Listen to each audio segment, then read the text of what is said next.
हाय। चलिए आज का न्यूज़पेपर एनालिसिस शुरू करते हैं। आज के पहले पेज में आपके पास में है यूके यूएस। मैंने आपको बताया था जो ट्रम्प साहब अब फ्रस्ट्रेट होना शुरू हो गए हैं, तो आपको इस स्टेटमेंट से इसका आइडिया मिल जाएगा। US has lost India, Russia to and the darkest China. So कहने का मतलब यह है कि अब यूएस को पूरा लग गया है कि इंडिया, रशिया और चाइना पूरा ही डिस्टेंस में चले गए हैं। तो मैं आपको ये बता सकता हूँ कि जो ये एससीओ समिट के बाद में अब ये चीज़ें काफ़ी ज़्यादा इमिनेंट हो गई हैं कि यूएस को अपने अपने जो किए हुए हैं पिछले 6-8 महीने से जो टैरिफ को लेके चल रहे हैं, तो उसका अब उनको भी थोड़ा सा हीट लगने लग गया है। ठीक है, तो पहले पेज में आप ये आर्टिकल पढ़ सकते हैं। एडिटोरियल में आपके पास में इस बार जो आर्टिकल है, एक तो है लेफ्ट साइड में आप आर्टिकल देख सकते हैं जो मैंने आपको बताया था कि अभी सुप्रीम कोर्ट में ये जो चल रहा है कि गवर्नर के पास में क्या पावर रहने चाहिए, तो उसको रिलेटेड एक आर्टिकल है। चांसलर वीसी की जो अपॉइंटमेंट है वो सीएम कर सकते हैं या नहीं कर सकते, उसको रिलेटेड है। और राइट साइड में इंडिया की strategic autonomy in the multipolar world इसलिए कहा जा रहा है क्योंकि आप देख सकते हैं एक तरफ यूएस का प्रेशर है, एक तरफ चाइना का प्रेशर है, एक तरफ वॉर रिलेटेड है, जियो पॉलिटिकल एस्पेक्ट है। तो इसलिए अपनी ऑटोनॉमी कैसे बनाए रखना है, तो उसके ऊपर में ये आर्टिकल है जो डिस्कस कर रहा है। और ये जीएसटी के अपडेट एस्पेक्ट पे है। फिक्की का इस बार है। कल के आर्टिकल में जो कल चला गया उसमें सीआई के जो प्रेसिडेंट थे उन्होंने दिया था आर्टिकल। और ये है आपके पास में एक इन्वायरमेंट रिलेटेड। इसमें आप क्या हो गया कि आप प्राइवेट कंपनियां जो है अपना इन्वायरमेंटल ऑडिट भी करा सकती है। जैसे हम लोग सीए के पास में अपनी कंपनी की ऑडिटिंग जाते हैं, तो वैसे ही हम इन्वायरमेंट ऑडिट भी ले सकते हैं। अब तो उसके ऊपर में काफ़ी अच्छा मूव है।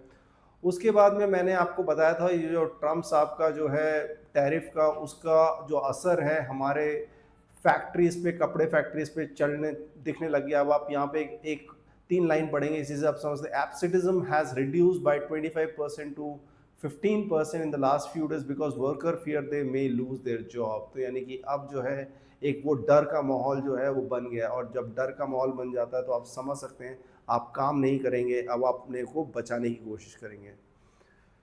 तो इस तरीके से है। न्यूज़ सेक्शन में आप यदि आएंगे तो आप ये दोनों आर्टिकल पढ़ सकते हैं। Recent recusal in the higher court sends mix signals on upholding the transparency. दो स्टूडेंट जिनको रिक्यूजल का मतलब नहीं पता उनको मैं बता देता हूँ। कई बार क्या होता है कोर्ट में कुछ जो जज होते हैं अपने आप को साइडलाइन कर लेते हैं कि मैं इस केस की हियरिंग नहीं करूँगा। उससे काफ़ी सारे रीज़न हो सकते हैं। तो यानी कि अब आपको जो है वो केस आप किसके सामने में प्रेजेंट करेंगे, तो मतलब ये भी एक चैलेंज हो जाता है जुडिशरी में कि मतलब जज ने यदि अपने को पीछे खींच लिया due to an number of reasons, but उस केस में वो केस आगे नहीं बढ़ पाता। उसके external minister to join the Brazil led BRICS virtual summit on the US tariff. आप देखिए यूएस टैरिफ के ऊपर में ही हम एक मीटिंग कर रहे हैं ब्रिक्स में। तो यानी कि अब कहीं ना कहीं अब सारी कंट्रीज जो हैं अपनी स्ट्रैटेजीज बना रही हैं कि हम ये जो टैरिफ का जो जो चीज़ है उसको कैसे हैंडल करें।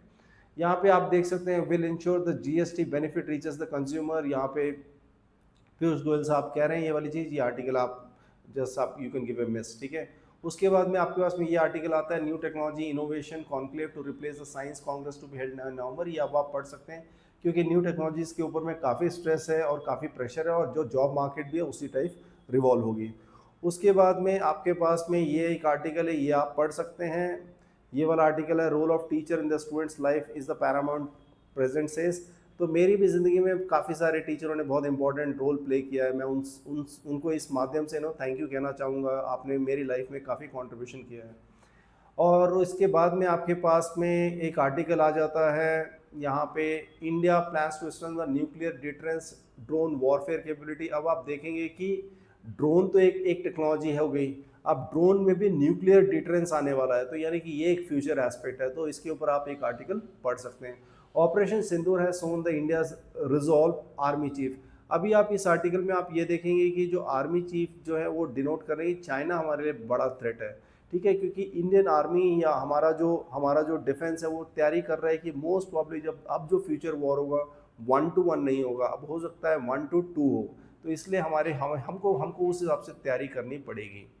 ठीक है, तो ये है आपका। और बिजनेस में आप ये आर्टिकल पढ़ सकते हैं। बिजनेस में आर्टिकल ये वाला आप पढ़ सकते हैं, not easy to switch to domestic from the global says export. तो बेसिकली कहने का मतलब ये है कि इसमें जो आप बाहर की कंट्रीज में बेच रहे थे अब आप उसे डोमेस्टिक में बेचिए। वो प्रैक्टिकली आप देखेंगे इमीडिएट नोट पे ये पॉसिबल नहीं है। ठीक है। तो उसके बाद में इस आर्टिकल में था, और आप ये GST rate rejigs to reduce the cost of construction by 3.5 to 4.5%, आप ये आर्टिकल पढ़िएगा, इससे आपको जीएसटी के बारे में थोड़ी समझ हो जाएगी और थोड़ा सा रियल एस्टेट सेक्टर के बारे में समझ हो जाएगी। कंस्ट्रक्शन में काफ़ी बड़ा वर्कफोर्स इन्वॉल्व होता है, तो आप ये आर्टिकल्स पढ़ने लग जाएंगे तो थोड़ा थोड़ा बिजनेस की अंडरस्टैंडिंग डेवलप हो जाएगी। ठीक है, बाकी कोई भी आर्टिकल इसमें रिलेवेंस नहीं था। वर्ल्ड न्यूज़ में आप पूरा पढ़ सकते हैं। वर्ल्ड न्यूज़ में आपको इसराइल गाजा का एस्पेक्ट है, Israel has gone for the final stage of this part. और उसके बाद में जो जो पेन है या जो चैलेंजेस आ रहे हैं गाजा स्ट्रिप में, उसके ऊपर में है इधर पे। और उसके बाद में Thai tycoon wins parliament vote to the PKM and the UK deputy PM quits, ये बहुत जनरल थी। हाँ, इसमें एक आपका इंपॉर्टेंट आर्टिकल ये आ जाता है, फॉरेन